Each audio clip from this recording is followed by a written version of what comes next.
أعوذ بالله من الشيطان الرجيم بسم الله الرحمن الرحيم الحمد لله رب العالمين وبه نستعين وهو المعين وصلى الله على محمد وأهل بيته الطيبين الطاهرين اللهم صل على محمد وآل محمد. Atelier de réflexion coranique, session numéro 7. Donc, on va commencer par une habituelle introduction en 3 points avant l'intervention des 2 participants de la soirée. Aujourd'hui, on a mis l'activité avant le partage d'un point exégétique. Et à la fin, on conclura avec une synthèse, Inch'Allah. Donc, au niveau du premier point de l'introduction, on a ramené un hadith sur la grandeur du Coran de Al-Kafi, volume 2, page 610. Ce hadith nous est rapporté de l'imam As-Sadiq alayhi salam, qui lui-même le rapporte de son grand-père, l'émir des croyants, Amir al-Mu'minin Ali ibn Abi Talib, salamullahi alayhi. Donc ce dernier dit Al-baytu alladhi yuqra'u fihi al-Qur'an wa yudhkaru Allah azza wa jalla fihi takthuru barakatuhu وتحضر الملائكة وتهجره الشيطان ويضيء لأهل السماء كما تضيء الكواكب لأهل الأرض وإن البيت الذي لا يقرأ فيه القرآن ولا يذكر الله عز وجل فيه تقل بركته وتهجره الملائكة وتحضره الشياطين. Donc rapporté de Abu Abdillah alayhi salam, petite erreur là, elle écrit l'émir des croyants dit la maison dans laquelle le Coran est récité et Allah le puissant, le majestueux est évoqué sera pleine de bénédictions. Les anges la visiteront, les démons l'abandonneront et brillera pour les gens du ciel comme brille la lumière des étoiles pour les gens de la terre. Par contre, une maison dans laquelle le Coran ne sera pas récité ni Allah évoqué verra ses bénédictions s'amoindrir, les anges l'abandonneront et les démons s'y présenteront. Donc ce verset nous indique ici l'importance de la récitation et de la lecture du Coran et également l'évocation, c'est-à-dire le dhikr, sachant qu'il faut faire la différence entre évoquer et invoquer. Donc, évoquer, c'est faire le dhikr, penser à Allah, se rappeler d'Allah, que ce soit dans l'esprit, par la langue ou par les actes, alors que invoquer, c'est implorer, c'est demander, c'est faire le dua. Donc, à nous d'essayer de pratiquer au mieux ce hadith et ces recommandations de nos imams, alayhimus salam. On avance avec la lecture d'une page coranique et on poursuit celle de la Surat al-Mu'minun pour la page 347, versets 75 à 89. Bismillahir-Rahmanir-Rahim. ولو رحمناهم وكشفنا ما بهم من ضر للجوا في طغيانهم يعمهون ولقد أخذناهم بالعذاب فما استكانوا لربهم وما يتضرعون حتى إذا فتحنا عليهم بابا ذا عذاب شديد إذا هم فيه مبلسون وهو الذي أنشأ لكم السمع والأبصار والأفئدة قليلا ما تشكرون وهو الذي ذرأكم في الأرض وإليه تحشرون وهو الذي يحيي ويميت وله اختلاف الليل والنهار أفلا تعقلون بل قالوا مثل ما قال الأولون قالوا أإذا متنا وكنا ترابا وعظاما أإنا لمبعوثون لقد وعدنا نحن وآباؤنا هذا من قبل إن هذا إلا أساطير الأولين قل لمن الأرض ومن فيها إن كنتم تعلمون سيقولون لله قل أفلا تذكرون قل من رب السماوات السبع ورب العرش العظيم سيقولون لله قل أفلا تتقون قل من بيده ملكوت كل شيء وهو يجير ولا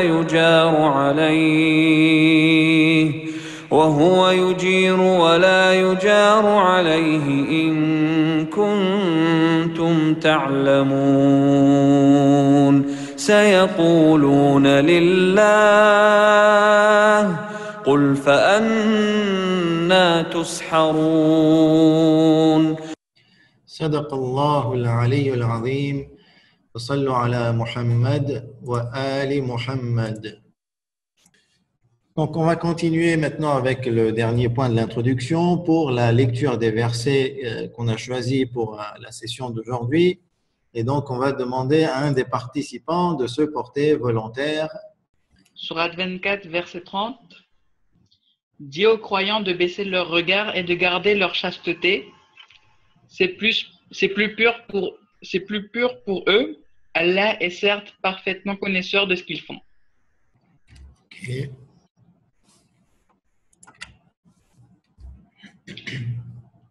Et dis aux croyants de baisser leur regard, de garder leur chasteté et de ne montrer de leurs atours que ce qui en paraît, et qu'elles rabattent leur voile sur leur poitrine, et qu'elles ne montrent leurs atours qu'à leur mari ou à leur père, ou au père de leur mari ou à leur fils, etc. Et qu'elles ne frappent pas avec leurs pieds de façon que l'on sache ce qu'elles cachent de leur parure. Repentez-vous tous devant Allah aux croyants afin que vous récoltiez le succès. Et dernier verset. Sourate 33, verset 59. Ô prophète, dis à tes épouses, à tes filles et aux femmes des croyants de ramener sur elles leur grand voile. Elles en seront plus vite reconnues et éviteront d'être offensées. Allah est pardonneur et miséricordieux. Très bien, merci. Donc, on te revoit à la fin de la session pour la synthèse. Inch'Allah. Donc, après la lecture de ces versets, pour nous remémorer ce qu'on avait choisi pour aujourd'hui, on va demander au premier intervenant, Shabar, de nous faire part de sa réflexion, sa compréhension concernant ces versets. Bismillahirrahmanirrahim. Les trois versets donc, traitent du voile, de la pudeur et de la chasteté. J'ai pris une petite liberté, j'aimerais en rajouter un quatrième que je vais mettre sur le chat tout de suite. Voilà, donc c'est le verset 60 du chapitre 24 qui concerne les femmes qui sont atteintes de la ménopause, qu'on va revoir tout à l'heure, ou sinon je peux vous le lire très rapidement. Et quant aux femmes atteintes par la ménopause qui n'espèrent plus le mariage, nul reproche à elles d'enlever leurs vêtements de sortie, sans cependant exhiber leurs atours. Si elles cherchent la chasteté, c'est mieux pour elles, Dieu entend tout et il voit tout. Donc, on peut analyser ces versets sur plusieurs aspects. La partie jurisprudentielle, le fiqh, le akhlaq, et on peut y voir également un des aspects de la société islamique idéale que Allah subhanahu wa ta'ala veut établir. Pour la partie jurisprudentielle, le verset 30 s'adresse spécifiquement aux hommes, en leur demandant de baisser le regard et de garder leur chasteté. Pour la petite histoire, quand j'ai reçu les versets et que je les ai lus ce matin après le Sehri, à 3 reprises j'ai lu c'est plus non pas c'est plus pur pour eux, Alors, on a un petit souci au niveau du son. mais j'ai lu c'est Euh, plus dur pour eux. Shabazz, je crois qu'il y a un petit souci au niveau de la connexion, parce que ça coupe. Le son coupe un petit peu, donc je crois que Est-ce que là c'est mieux? là, c'est mieux pour le moment, oui. Peut-être que je dois arrêter ma vidéo. Euh, je pense que c'est mieux, il vaut mieux. Ok. Ok, là je pense que ça devrait aller mieux. Donc, je disais donc que quand j'ai reçu les versets et que je les ai lus ce matin, à 3 reprises, j'ai lu pour le verset 30, c'est plus dur pour eux, au lieu de c'est plus pur pour eux. Et j'étais persuadé que ma lecture était bonne, parce qu'effectivement, c'est très dur de baisser son regard. Donc ça, c'était juste pour une petite parenthèse. Donc, Allah subhanahu wa ta'ala demande aux hommes de contrôler leurs désirs en rappelant que ce n'est pas que ce n'est que pour leur bien. Il est très clair, il n'y a pas lieu de tricher, car Allah subhanahu wa ta'ala est parfaitement connaisseur de ce que nous faisons et de ce que nous essayons de cacher. Le verset 31, lui, s'adresse quant à lui aux femmes, donc, Allah ordonne, après leur avoir ordonné de baisser le regard et de contrôler leurs désirs comme aux hommes, il rajoute l'injonction du voile en précisant qui sont les personnes mahram pour les femmes. C'est là qu'une connaissance de l'arabe et du contexte de l'époque et des hadiths aurait été d'une grande utilité, car les termes rabattent leur voile sur leur poitrine et montrent montrer de leurs atours. Que ce qui paraît ne fait pas stricto sensu référence et nommément référence au voile tel que le fiqh l'impose aujourd'hui aux femmes. Donc, je suppose que les cheveux font partie des atours. Si à la fin de l'intervention, tu pourrais nous éclairer sur ce point, si c'est bien le cas. On peut également noter une obligation sur le fait qu'elles ne doivent pas attirer l'attention des hommes en laissant deviner ce qu'elles portent comme parure ou bijoux. Et tout ça dans le but, en fait, d'éviter les relations hors mariage, l'adultère, la turpitude. C'est pour ça que j'ai décidé de rajouter le verset concernant les femmes ménopausées, car sur celui-ci, on voit bien que pour les femmes qui sont atteintes de la ménopause, les règles sont un petit peu moins strictes concernant leurs habits quand elles sortent. Concernant le dernier verset, donc le verset 59, c'est un ordre aux prophètes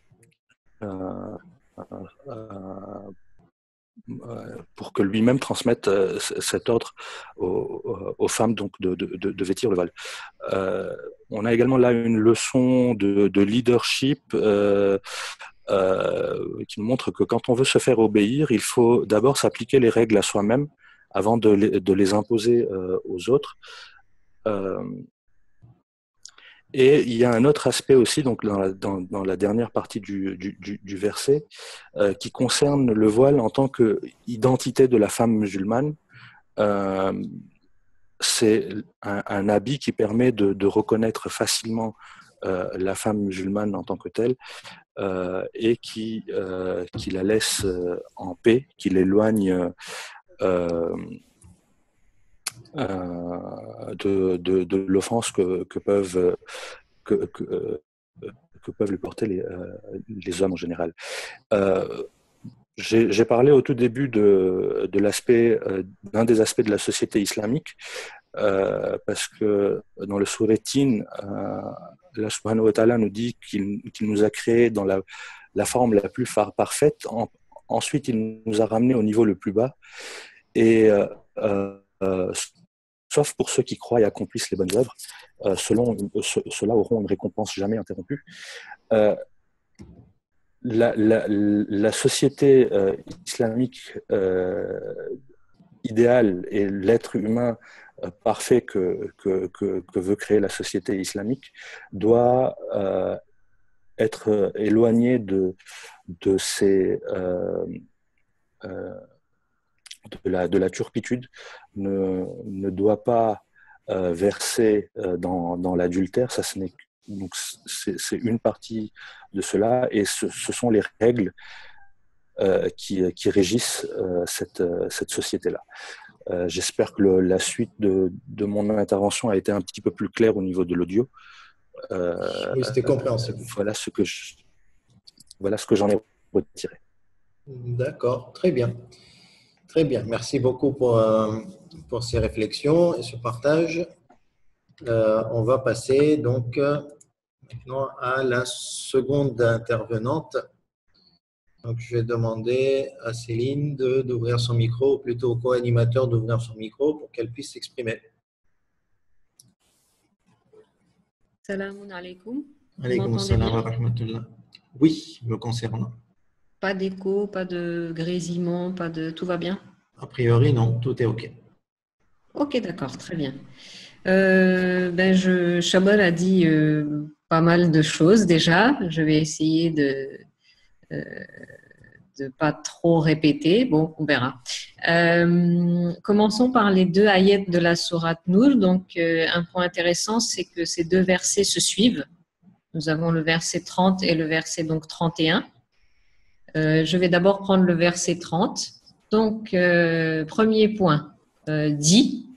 Donc, on voit qu'il y a un ordre, une injonction faite au prophète. Allah s'adresse au prophète et il demande au prophète de transmettre un ordre. À qui? Donc là, il doit transmettre aux croyants. Qu'est-ce qu'il doit transmettre? Il doit transmettre l'obligation de baisser leur regard, donc sous-entendu devant toute chose interdite, et particulièrement devant les femmes, car il est question de préserver sa chasteté. Deuxième point, on voit que baisser le regard et préserver sa chasteté permet de rester pur ou d'atteindre la pureté. Et troisième point, troisième partie du ayat, on voit un attribut de Dieu. Il sait tout et donc il a connaissance des intentions et des actions de chacun. Ensuite, le ayat suivant, 31, qui commence par « et dit ». Donc, on a également un ordre, une injonction faite aux prophètes qui s'adresse cette fois-ci aux croyantes. Qu'est-ce qu'elles ont comme injonction, comme obligation? Également de baisser leur regard, de préserver leur chasteté, mais elles ont également des obligations supplémentaires, celle de couvrir leur corps, de protéger leur corps en rabattant leur voile sur leur poitrine. Donc, on voit qu'on a un point de fiqh. On a l'obligation du port du voile pour la femme. Alors, je me suis demandé pourquoi Allah mentionnait dans le Coran poitrine et non cheveux, tête ou autre. Donc, j'ai réfléchi un peu. Alors, c'est vraiment ma réflexion personnelle. Je peux me tromper. Je me suis dit que finalement, dans la majorité des cultures, quasiment jusqu'au 19e ou 20e siècle, le début du 20e siècle, on voit que les femmes, en fait, se voilaient, quelles que soient leurs origines, leur religion. On voit les femmes hindoues, les femmes indiennes, les femmes arabes, les femmes juives, que ce soit religieux ou culturel. Donc, les femmes se voilaient et je suppose que les femmes arabes devaient peut-être déjà se voiler les cheveux, de par leur coutume ou leur culture, et d'où une précision seulement concernant la poitrine en complément de ce qu'elle couvrait déjà. Donc peut-être pas. Deuxième point que j'ai trouvé intéressant de noter, c'est qu'Allah subhanahu wa ta'ala s'est d'abord adressé aux hommes dans le verset 30 et ensuite il s'est adressé aux femmes. Et finalement, nous oublions parfois cet aspect. celui donc qui concerne les hommes lors de l'éducation de notre communauté ou de nos enfants. Nous avons tendance à apprendre à nos filles à porter le voile, à avoir un comportement digne de pudeur, de chasteté, mais nous oublions parfois d'apprendre à nos garçons à contrôler leurs désirs, en préservant leurs yeux de toutes choses, et particulièrement des femmes qui ne leur sont pas mahram. Donc, deuxième point par rapport à ce ayat, numéro 31, on voit que là, subhanahu wa ta'ala nous liste les personnes mahram, les personnes devant qui la femme n'a pas besoin de se voiler. Et j'ai l'impression qu'à part le fait de définir ces personnes, donc les mahram, non mahram, je pense qu'il y a aussi une indication sur les personnes avec lesquelles nous pouvons et nous ne pouvons nous unir et nous marier.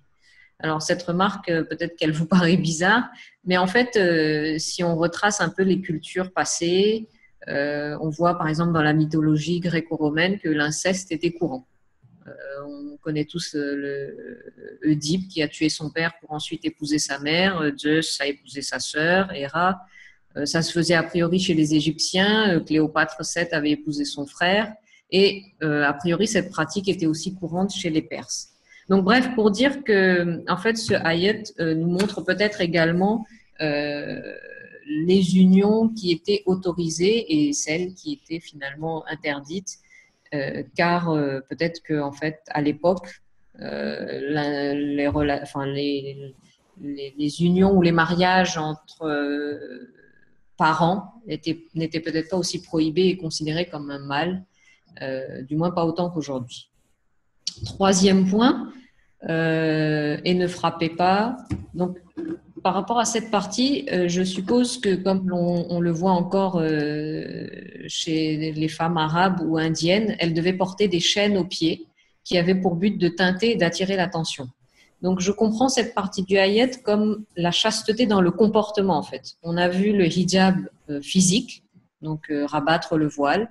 Et là, peut-être que Allah subhanahu wa ta'ala veut attirer notre attention sur le fait que le hijab n'est pas simplement un voile physique, mais c'est également un comportement adéquat que la femme doit avoir pour ne pas attirer, bien sûr, l'attention et le regard des hommes. Quatrième partie du ayat, repentez-vous aux croyants. Alors là, j'ai eu des interrogations. Allah s'adresse tout d'un coup de nouveau à tous les croyants. Enfin, il y a écrit croyants, donc je suppose hommes et femmes. À quoi fait référence repentez-vous? Alors, est-ce que c'est pour se repentir des erreurs passées, à l'époque où les femmes ne se voilaient pas comme il faut, et c'est pour cette raison qu'Allah subhanahu wa ta'ala nous dit à ce moment-là de nous repentir? Ou peut-être parce que cette obligation est lourde et Allah sait que parfois nous allons avoir du mal à la respecter. Et c'est pour cela qu'il nous demande de nous repentir dans le cas où cela arriverait, pour pouvoir réussir et atteindre le succès. À moins que cette partie soit complètement indépendante du début du ayat et que Allah subhanahu wa ta'ala nous rappelle juste de nous repentir pour toutes les erreurs que nous avons pu faire par le passé. Donc voilà. Ensuite, pour le verset 59 de la sourate Al-Ahzab, on a encore une injonction, un ordre donné au prophète qu'il doit transmettre donc aux femmes, ses épouses, ses filles, les femmes des croyants, de ramener sur elles leur grand voile. Alors ici, on a une précision sur grand. Tout à l'heure, il était juste question de voile et ici de grand voile. Donc je comprends cette expression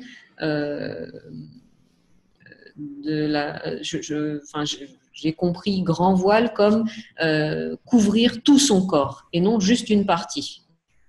Donc c'est rabattre vraiment un voile qui couvrirait la femme des pieds jusqu'à la tête. Pour deux raisons. Un signe d'appartenance à la communauté musulmane et une protection que je suppose, face à la malveillance masculine. Et deuxième partie du ayat, on voit des attributs d'Allah subhanahu wa ta'ala. Il est pardonneur et miséricordieux. Pourquoi à ce moment-là, Allah subhanahu wa ta'ala précise qu'il est miséricordieux? J'ai envie de dire, cela me fait penser que sûrement cette injonction est une miséricorde d'Allah. une manière de se protéger et un cadeau plus qu'une contrainte. Donc, voilà. Conclusion maintenant par rapport aux 3 ayats. Donc, le thème principal est le voile, donc un point de fiqh, et la chasteté et le comportement adéquat qui va avec. Donc là, ça tient peut-être plus du comportement, du akhlaq. Donc, hijab dans l'apparence, mais également dans le comportement. On voit que cette obligation concerne les hommes et les femmes et qu'elle comporte un bien pour les deux. Les croyants pourront se préserver ou atteindre la pureté. Les croyantes, elles y gagnent un signe d'appartenance et une protection face à la malveillance masculine.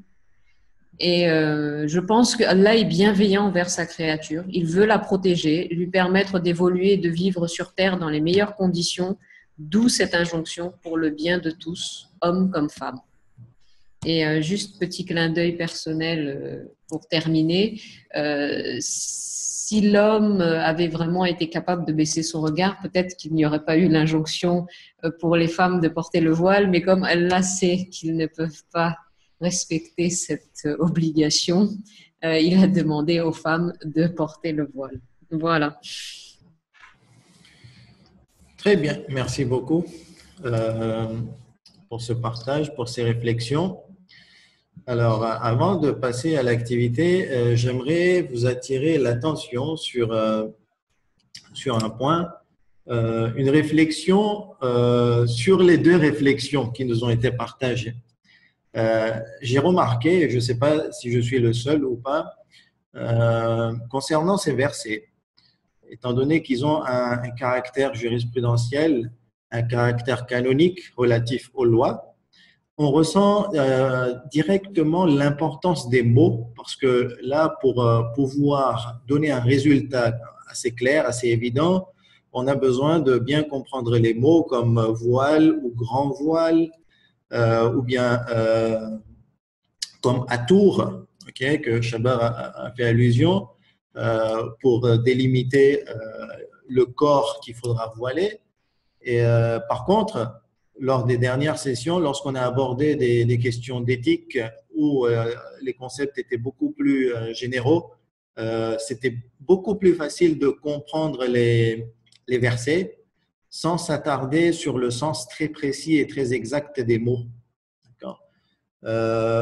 Aussi, pour ces 3 versets, pour les 3 versets d'aujourd'hui, on ressent encore la nécessité d'avoir plus de détails historiques comme le contexte de la révélation pour pouvoir mieux comprendre le verset, comme Céline a fait référence à la toute fin du verset 31, et repentez-vous pour quelle raison, ou bien Allah est pardonneur et miséricordieux, ou bien elles en seront plus vite reconnues et éviteront d'être offensées concernant le verset 59.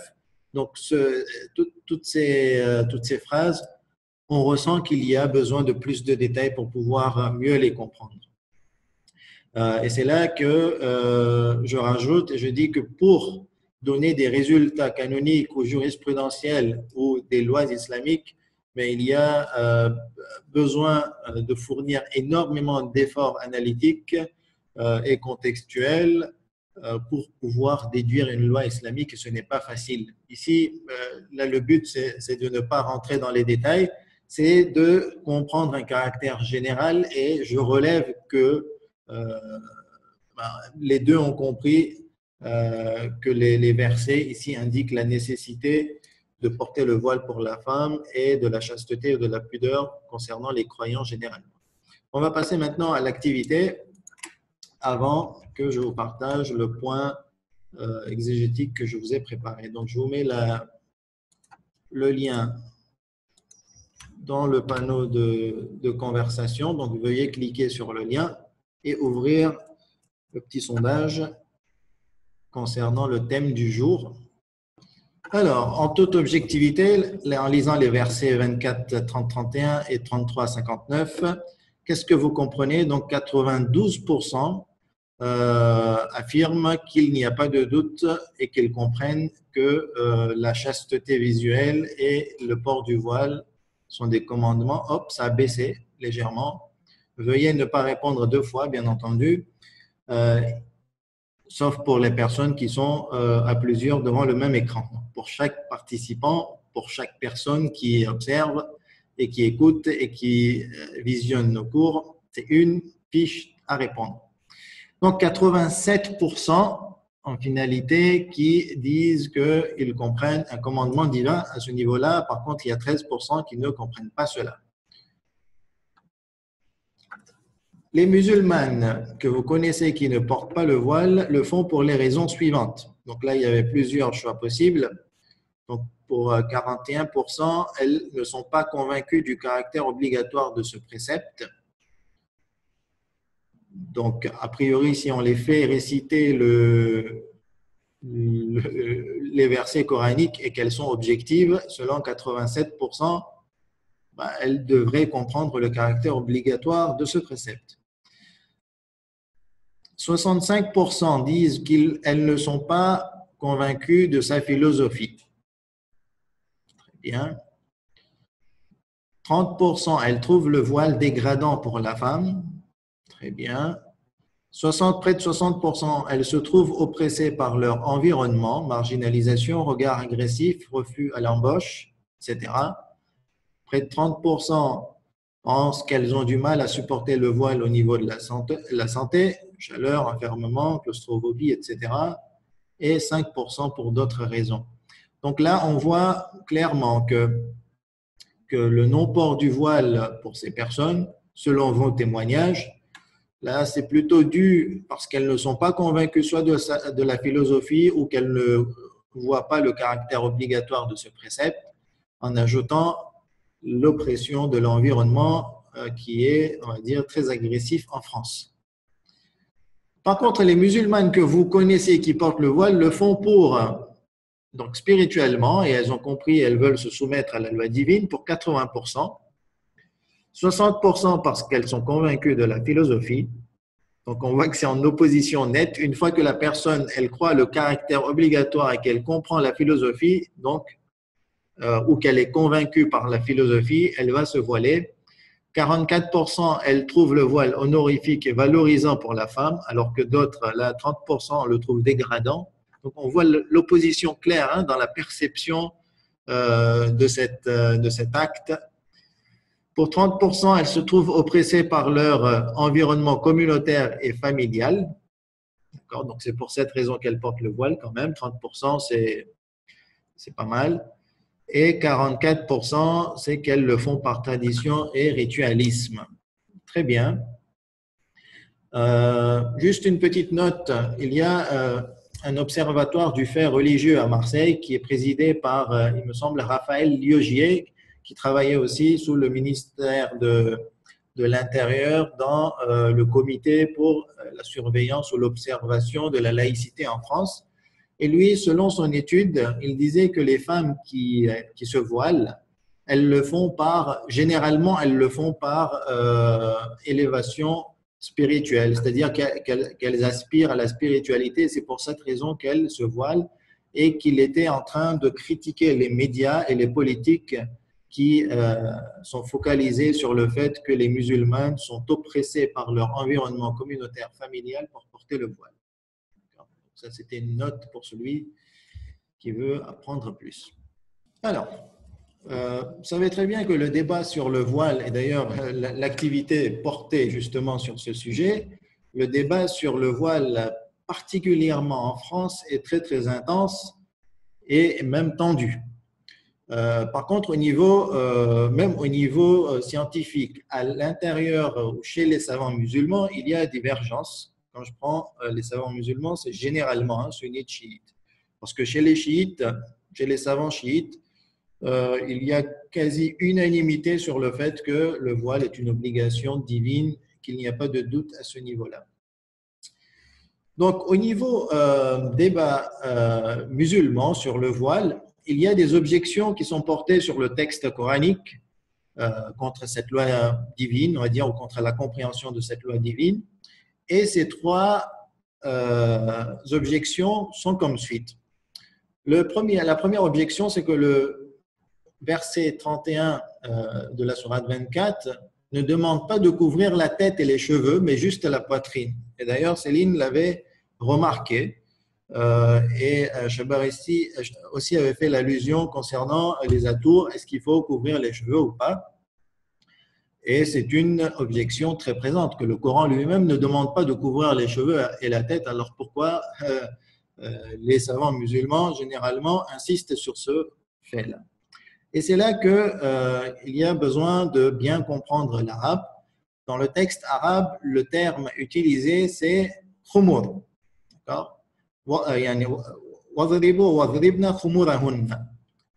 on demande de rabattre leur voile qui a été traduit par voile. Khumur, c'est le pluriel de khimar. Et khimar, en fait, c'était un voile à l'époque du prophète qui couvrait les cheveux et qui était assez long. D'accord. Par contre, la pratique qui se faisait avant la révélation de ce verset, c'était que les femmes, elles se couvraient la tête. Okay. Les femmes libres, ici je ne parle pas d'esclaves, hein. Elles se couvraient la tête et les cheveux. Par contre, elles rabattaient leur voile vers derrière, vers le dos, et non vers le devant et la poitrine. Donc, une partie du cou restait dévoilée et la poitrine aussi restait non couverte par ce voile. Parce que bien entendu, il y a les habits hein, qui couvrent généralement la femme. Donc, après la révélation de ce verset, ou dans la révélation de ce verset, il y a confirmation claire que le khimar, il faut le maintenir. Par contre, ce voile qui est long, au lieu de le rabattre par derrière, il faut le rabattre vers devant. Et donc, il faut bien couvrir la poitrine et automatiquement le cou. D'accord? Donc, à partir de là, on comprend que le terme khimar, qui voulait dire voile, qui voile la tête, mais il est confirmé. On confirme l'obligation, ou plutôt la pratique de couvrir la tête et les cheveux, et on rajoute l'obligation de couvrir la poitrine. Donc, c'est là que, pour moi, il n'y a pas de doute dans la compréhension de ce verset à ce niveau-là, et que les cheveux, de toute façon, il faut les couvrir comme c'était couvert avant la révélation du verset. La deuxième objection se porte à ce niveau-là. Les versets coraniques n'indiquent pas d'obligation, mais ils indiquent une recommandation et une pratique qui n'est pas majeure, qui n'est pas importante au niveau de l'islam. Et c'est des savants comme Tarek Obrou, le moufti de Bordeaux, qui défend cette thèse. Il y a aussi le professeur universitaire Ghaleb Ben Cheikh, qui présente l'émission sur l'islam sur France 2 et qui avait été aussi accueilli à l'Axine, à La Réunion pour une visite. Donc lui, il va vers l'opinion que voilà, les versets n'ont jamais voulu ici instaurer une obligation, mais juste une recommandation, ce qui nous paraît quand même étrange. Personnellement, ça me paraît étrange parce que le caractère de l'injonction, il est clair, dit aux croyants, rabattez vos voiles, il y a des ordres, un ordre, c'est une injonction, c'est une obligation, sauf si vraiment on a d'autres indices qui pourraient nous permettre de sortir de cette obligation et aller vers une recommandation. Et la troisième objection, ou principale objection au niveau de la compréhension du Coran, elle est la plus, on va dire, complexe à gérer ou à comprendre des fois. Cette objection part sur le fait que les lois coraniques, dont celle du voile, donc, concernent uniquement l'époque du prophète.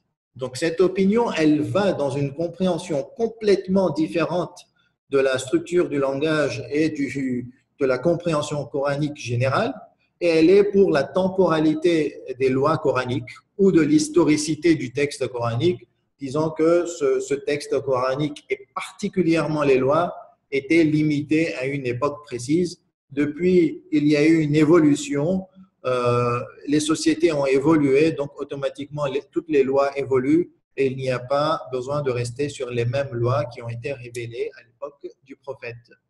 Donc là, on va dire que le débat tourne principalement sur le fait de dire que le Coran est-il un texte universel et intemporel ou temporel? Et cela nécessite des débats philosophiques, même épistémologiques des fois, et sur l'étude générale du texte coranique.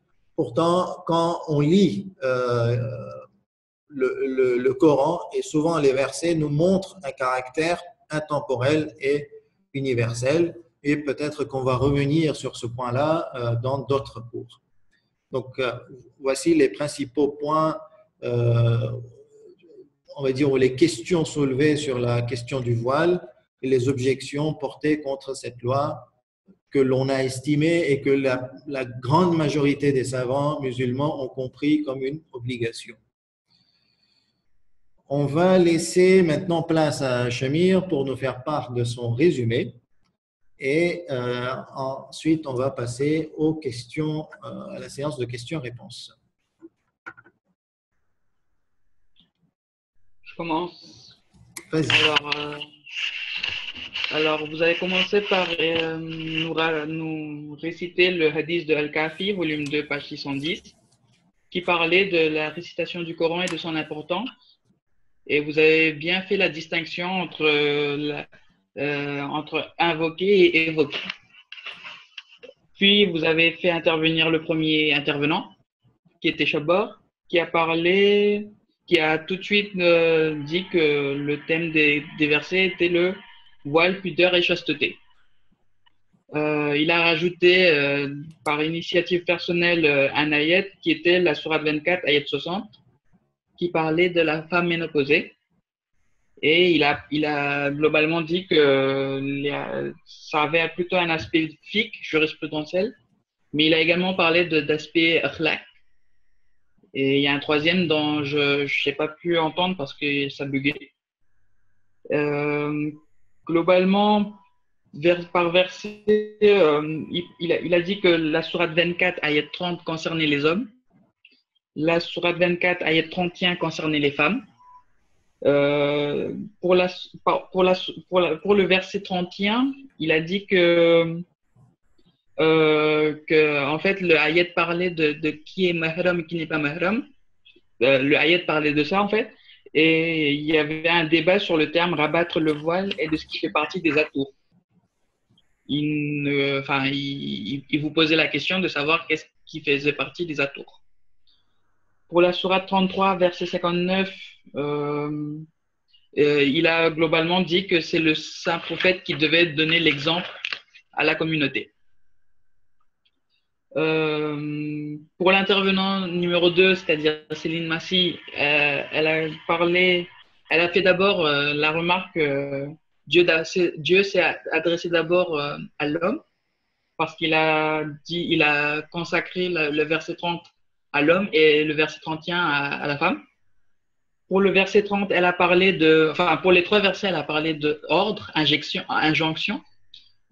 Pour le verset 30,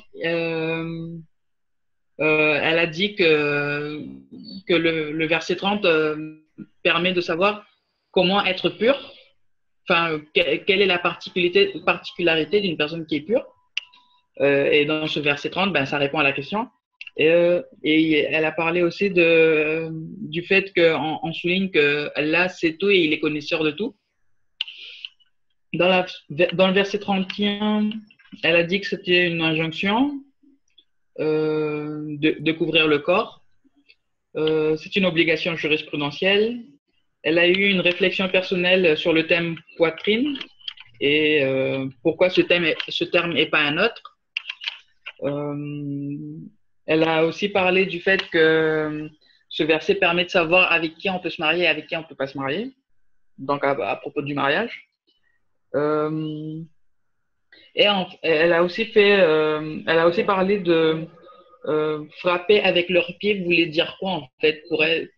Elle nous a expliqué qu'il fallait une chasteté dans le comportement aussi. Et elle a fini par dire que le verset finit par la repentance. Pour la sourate 33, verset 59, elle parle de grand voile. Ça veut dire que, pour elle, il fallait couvrir tout le corps et pas une partie. Et que ce grand voile apportait, selon elle, une protection. Et c'était aussi un signe d'appartenance communautaire. Et elle a aussi dit que c'était un ayat qui était une injonction, c'est-à-dire c'était un ordre. Globalement, dans sa conclusion, ben, elle a dit que le thème principal, c'était le voile.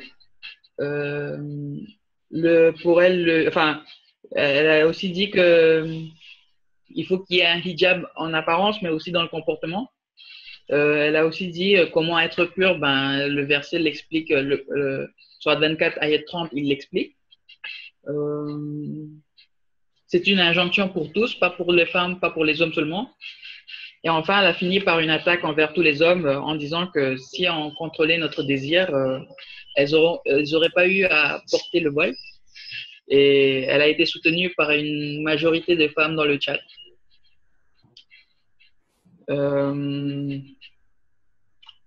Puis, on a eu une intervention de votre part. Vous avez dit que le contexte était nécessaire dans ces ayats. Une attaque. Le contexte était nécessaire dans ces ayats pour la compréhension de ces ayats. Et vous avez aussi expliqué l'importance de... Enfin, vous avez aussi expliqué que faire une loi islamique, c'était beaucoup plus compliqué parce qu'il fallait faire toute une analyse autour du contexte, etc., pour mettre en place un fatwa. Puis, par rapport au point exégétique, vous avez parlé de la divergence entre les chiites et les sunnites. Globalement, vous avez dit que les chiites étaient plutôt d'accord entre eux. Et vous avez surtout souligné, vous avez surtout expliqué le terme de la sourate 24, ayat 31, qui disait juste la poitrine, mais est-ce que c'était juste la poitrine ou est-ce que c'était aussi la tête et les cheveux? Il y avait aussi un débat concernant l'obligation ou la recommandation. Et vous avez aussi parlé de la temporalité des ayats du voile, parce que certains pensent que le Coran, c'est une chose fixe, et pour d'autres, c'est plutôt un truc qui évolue avec le temps. Voilà, voilà. Très bien. Merci beaucoup pour cette synthèse bien complète. Ok, très bien. Donc, on va passer, avant de passer à la séance des questions-réponses, je rappelle qu'aujourd'hui, donc, on a eu la séance sur la jurisprudence. Demain, on revient avec un thème sur l'éthique, avec comme intervenant Zohair Din Mohamed et Salim Amarsi. Dimanche soir, on n'aura pas de cours, comme on l'a annoncé hier, donc pour le Wafat. Et comme les gens seront assez occupés cette nuit-là, donc on a préféré reporter le cours à lundi et on est revenu avec l'éthique. Tiens, j'ai oublié d'effacer le titre, mais t'inquiète pas, Shamir, je vais interchanger les versets et je peux choisir d'autres versets. Mardi, on sera avec du dogme comme intervenante Abdul Hussein Ashrin et on m'a aussi annoncé Sarah Nassor.